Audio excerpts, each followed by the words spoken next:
On this day in 1789, America's first presidential election is held.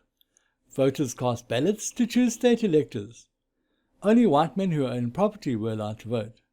As expected, George Washington won the election and was sworn into office on April 30th, 1789.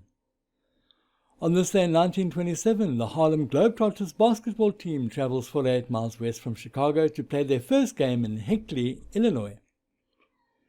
In his final State of the Union address before Congress on this day in 1953, President Harry S. Truman tells the world that the United States has developed a hydrogen bomb. On this day in 1979, Vietnamese troops seized the Cambodian capital of Phnom Penh, toppling the brutal regime of Pol Pot and his Khmer Rouge.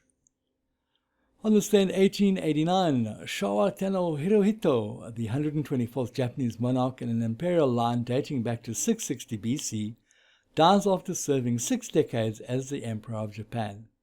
He was the longest-serving monarch in Japanese history. On this day in 1999, the impeachment trial of President Bill Clinton, formerly charged with lying under oath and obstructing justice, begins in the Senate. And on this day in 1947, Rudolph the Red-Nosed Reindeer goes to number 1 on the US pop charts. Rudolph was the creation of a department store copywriter named Robert L. May, and set to music by May's songwriter brother-in-law. It was sung by the original singing cowboy Gene Autry. It would go on to become the second most successful Christmas record in history after White Christmas.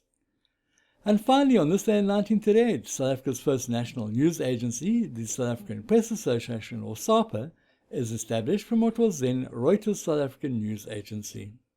Thanks for watching. Please remember to subscribe to our channel and tune in tomorrow for another This Day in History.